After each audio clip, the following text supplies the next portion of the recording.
انہیں ان کی کرنسی جو ہے وہ بہت زیادہ گر گئی، مہنگائی بہت زیادہ ہو گئی، انفلیشن بہت ہو گئی. سو جرمنی کے جو حالات تھے وہ انتہائی خراب ہو گئے.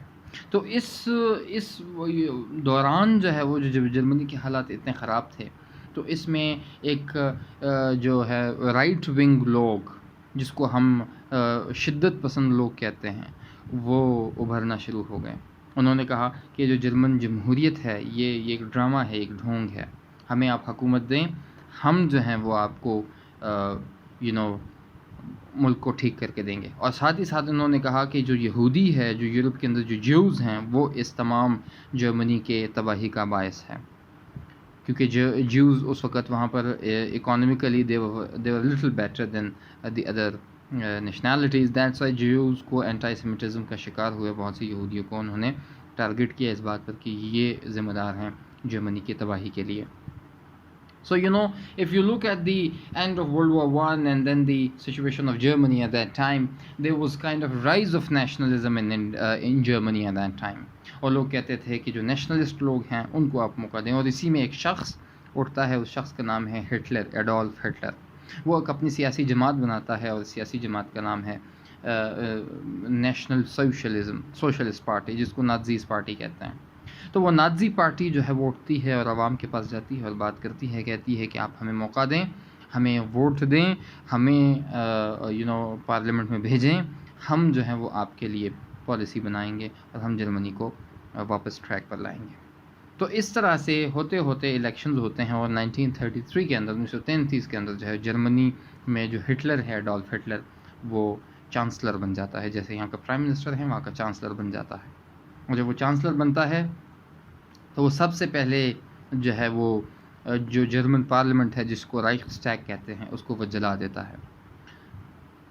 لیکن میڈیا میں شو یہ کرتا ہے کہ وہ اسے نہیں جلائے، وہ کسی ٹیررسٹ نے جلائے. اس کے بعد وہ ساری اپوزیشن پولیٹیکل پارٹیز کو ختم کر دیتا ہے، سنگل پارٹی وہ رہتی ہے.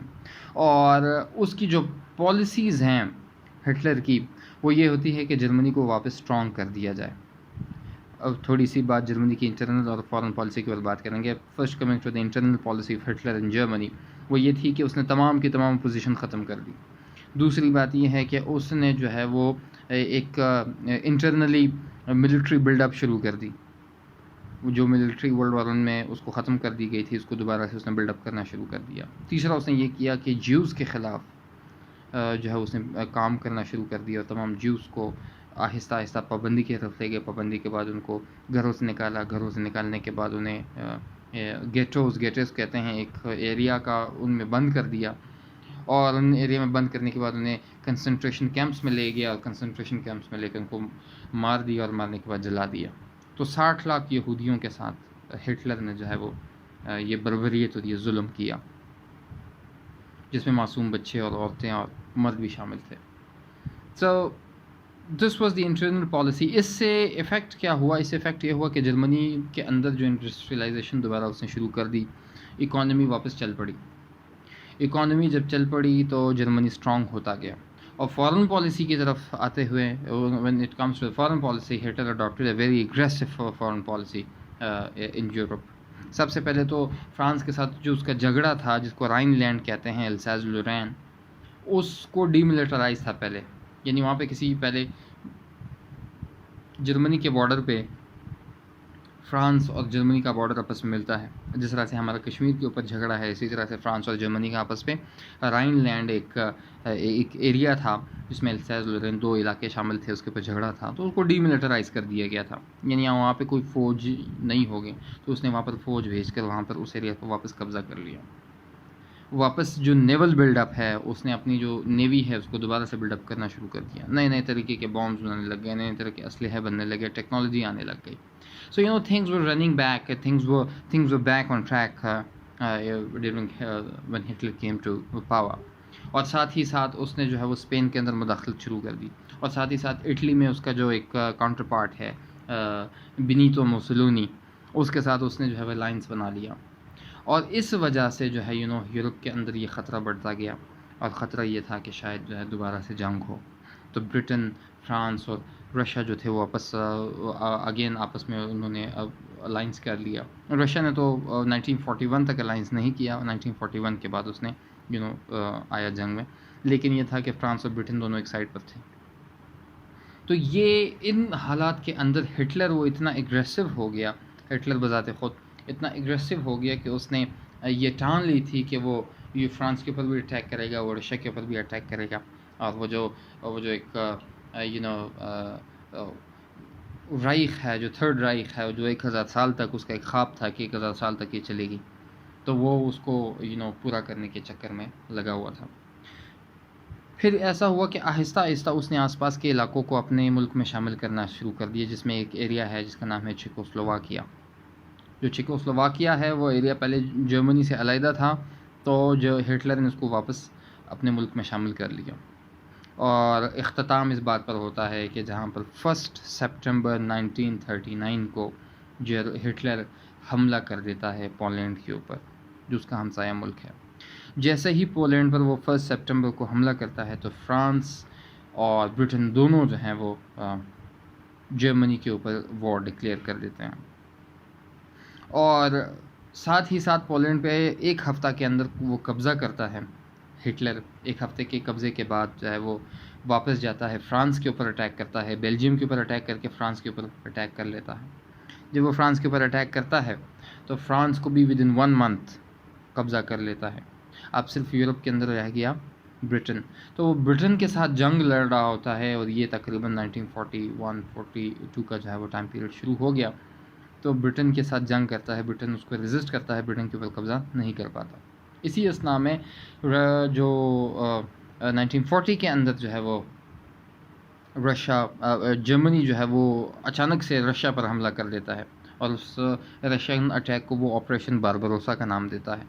اور رشیا پر جب اٹیک کرتا ہے تو رشیا کے اوپر اٹیک چلتا ہے یہاں تک کہ وہ بالکل سینٹ پیٹرزبرگ تک پہنچ جاتے ہیں. لیکن ساتھ میں ایک شہر آتا ہے درمیان سینٹ پیٹرزبرگ سے پہلے، جس کا نام ہے اسٹالن گریڈ. تو اسٹالن گریڈ وہ چونکہ اسٹالن کے نام پر تھا، تو ہٹلر جو ہے وہ اسٹالن گریڈ میں پھنس جاتا ہے. وہاں پر وہ جنگ کرتا ہے اور وہاں پر جو ہے وہ رشیا اس کو ریزسٹ کرتا ہے. 1941 کے اندر جو ہے وہ پھر جاپان بھی جو ہے وہ اس کا حصہ ہوتا ہے پورے جنگ کا. 1941 جو ہے وہ بڑا کروشل ایئر ہوتا ہے کہ جب جاپان حملہ کر دیتا ہے پرل ہاربر کے اوپر. جو پرل ہاربر ہے وہ ہوائی جو ایک اسٹیٹ ہے یو ایس کی، وہ یو ایس کا بیس ہوتا ہے، اور وہاں پر کئی ہزاروں لوگوں کو مار دیتا ہے. تو پرل ہاربر کے اٹیک کرنے کے بعد یو ایس بھی جنگ میں آ جاتا ہے. اور جب یو ایس بھی جنگ میں آ جاتا ہے تو ایک طرف اٹلی ہے، جرمنی ہے اور جاپان ہے، دوسرے سائڈ پہ یو ایس ہے، رشیا ہے، برٹن ہے. فرانس تو سرنڈر کر جاتا ہے. تو یہ جنگ چلتی ہے تقریباً 40 سے لے کر 39 سے 45 تک، اور آہستہ آہستہ 44 تک جو ہے وہ ہٹلر ریزسٹ کرتا ہے. 44 کے بعد جو ہے وہ ہارنا شروع کر دیتا ہے جنگ.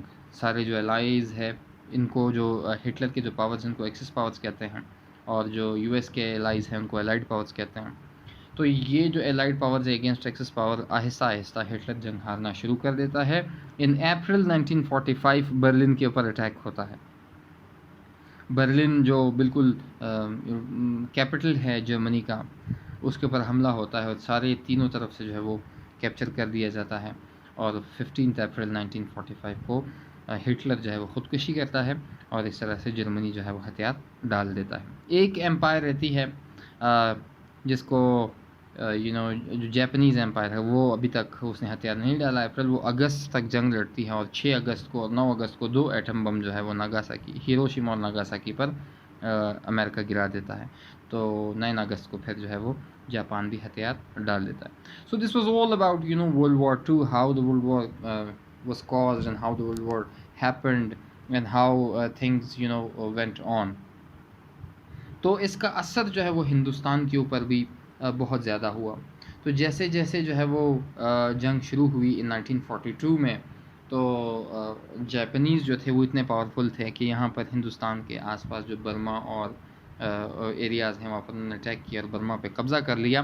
تو برٹن نے یہ سوچا کہ ہمیں ہندوستان سے مکمل کوآپریشن چاہیے، ہمیں ہندوستان کی مکمل سپورٹ چاہیے. اور ہندوستان میں آبویسلی جو بگیسٹ پارٹی تھی وہ کانگریس تھی جس وقت وہ کانگریس منسٹریز میں تھی، اور دوسری جو بگیسٹ پارٹی تھی وہ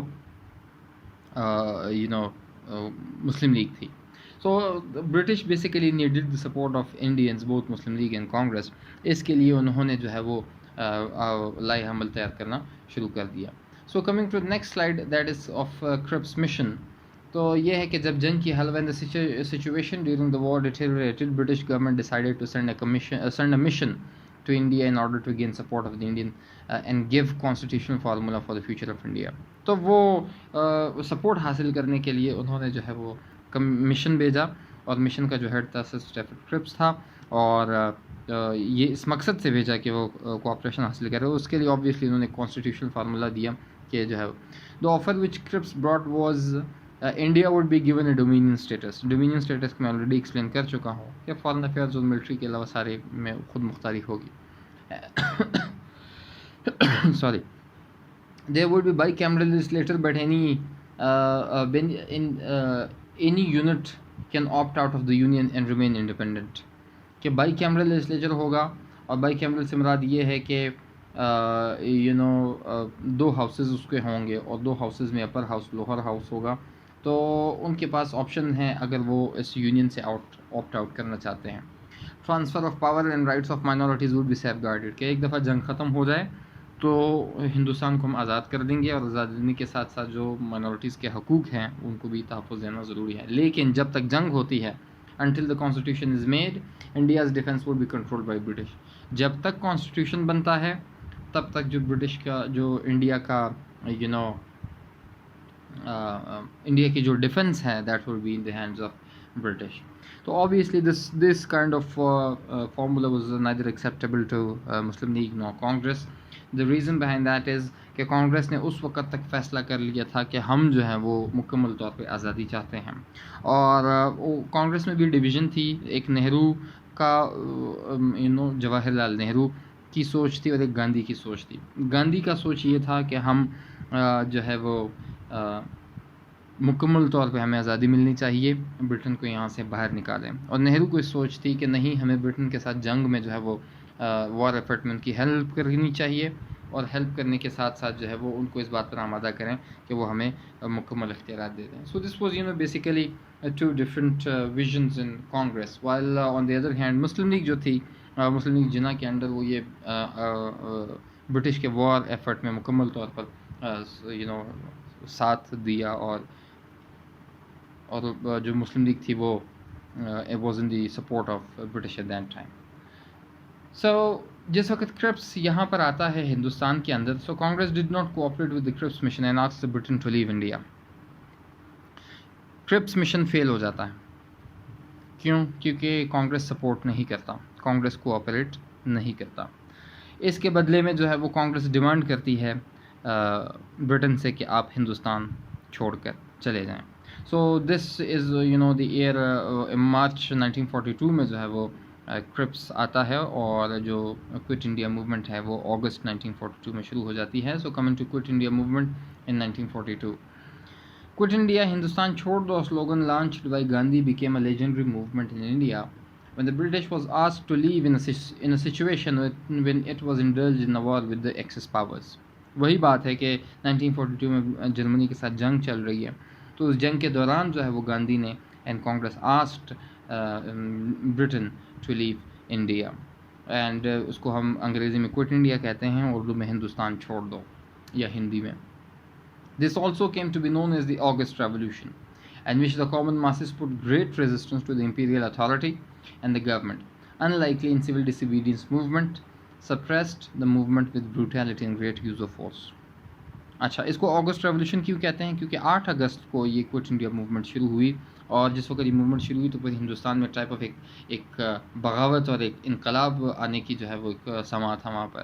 تو اس وجہ سے اس کو آگسٹ ریولیوشن بھی کہتے ہیں. لوگوں نے ریزسٹنس کیا، اور اس میں چرچل جو تھا وہ پرائم منسٹر تھا برٹن کا، تو وہ گاندھی کے بہت سخت خلاف تھا، وہ گاندھی کے اوپر بہت کرٹیسزم کرتا تھا.